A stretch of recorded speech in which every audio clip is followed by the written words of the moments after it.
So hello, I am Alyssa Nicole M. Alimia, and this is my submission for week 10 for OJT working students and also for the enrichment activity for week 10 due to Adil Fitr Friday.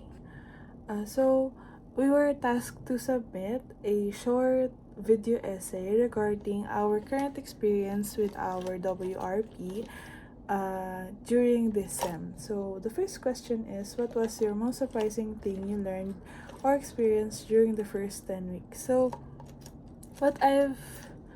the most surprising thing I've learned is that when you have an opportunity to be able to attend physically or online during the WRP class, it is definitely much enjoyable rather than completing tasks due to SWAN. So, since we are OJT students and dahil po dun sa distance from yung current na deployment namin to the school, allowed po na submit na online videos yung SWAN students, but preferably I want na sumasali sa mga online class or kahit dun sa mga physical as much as possible.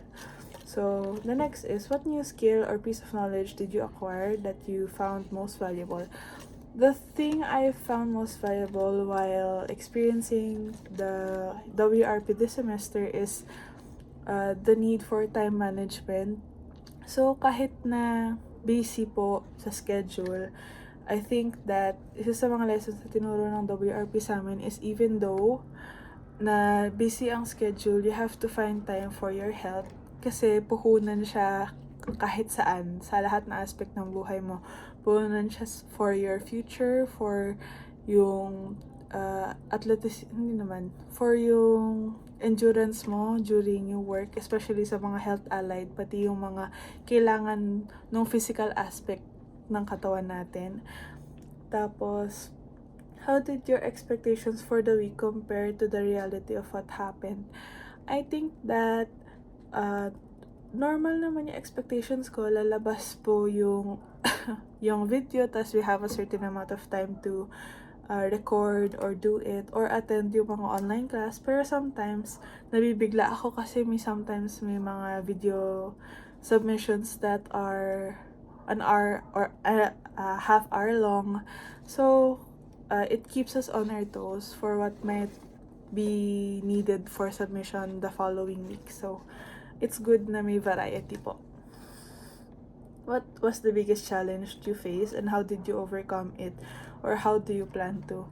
I think that right now, since focus po sa OJT yung mind ko, I tend to nakakaligtaan ko pong mag-exercise or mag-focus sa health ko, which is wrong kasi as I've said before, and aware naman po ako na puhunan ang health sa lahat ng aspeto ng buhay natin. Kaya right now, I'm trying to focus on getting exercise as much as I can, kahit na very tired from duty or and so on. Parang ganun po. Tapos, what was a positive interaction you had with a classmate or instructor that stood out to you? I guess yung pagiging very accommodating ng specialist namin, si Ma'am Katubo.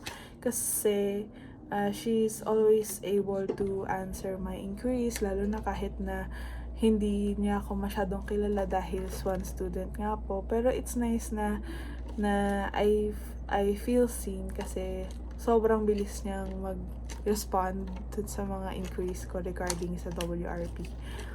Tapos, in what ways did this week impact your understanding of the course material or the overall academic environment? I think yung isa sa mga impacts this week or yung mga naranasan ko pong impacts ng WRP or yung course material sa overall environment ko is that kahit po na focus sa studies, nagkakaroon po pa rin ng time yung students na mag-unwind, mag-turn off mentally ng brain, tas mag-enjoy lang ng physical activities na hinahanda po ng mga instructors.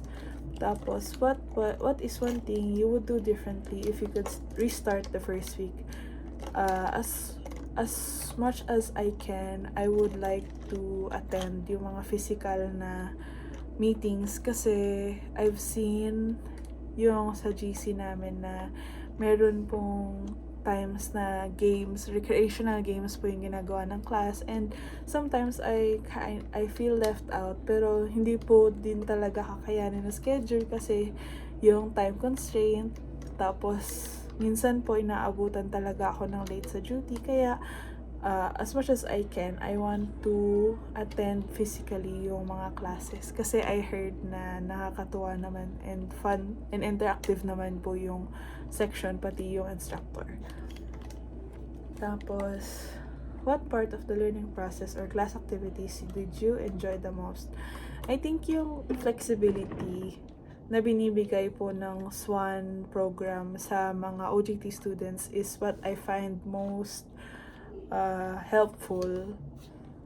Kaya I enjoy it the most. Kasi kahit na anong oras mo siyang gawin, kahit na it's middle of the day or kakatapos mo lang ng duty, if you have the energy, kaya mong gawin yung mga activities and you can accomplish yung mga rendered hours na kailangan mo for the class. Tapos, what are your main goals or areas to focus on for the upcoming weeks based on your experiences in the past weeks? I think, from what I've done dun sa mga videos po sa SWAN program, I think I will focus more on my endurance sa mga physical activities because I get out of breath very easily. Kaya as much as possible, I'd like to focus on cardio or something that will raise my heart rate a little bit para magamit ko po siya sa future na WRP videos and also sa duty kasi very active or very physical yung ginagawa namin sa OJT. Tapos, what advice would you give to a new student starting their first week based on your experience? I think, as much as you can, kung may opportunity ka talagang pasukan, you join the classes kahit na sobrang init, sobrang hassle. If you physically can, you join the physical sessions or yung online kasi as much as they can, the WRP I think is helping you students accommodate the most amount of students with yung SWAN, pati yung being able to submit asynchronously yung mga videos and so on. So, realizing na fun and interactive yung mga sessions na ginagawa sa school, I'd want to recommend na mag-join sila ng physical classes. And I think lastly, based on your experience this past week, what was one suggestion you have for me, your teacher, or for the class as a whole that you believe would improve our learning experiences? For my instructor, I don't think I have any suggestions for improvement because I really enjoy her class the most among dun sa lahat ng naging WRP professors or naging instructors ko, as well as for the class, since nakita ko din po kanina na medyo onti lang din talaga yung nakakasali sa synchronous, hoping na people would attend more dun sa sessions kasi it is rather fun. Magaling magturo at mag-instruct at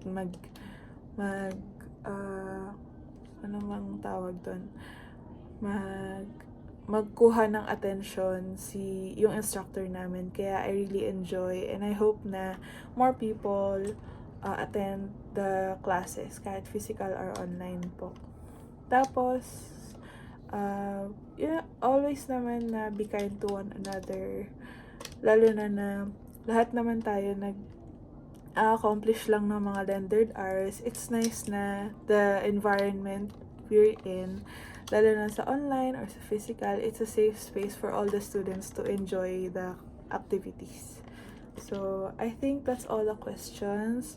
Thank you so much for listening. Again, this is Eliza Nicole, I'm Elimia, and this is my week 10 submission. Thank you!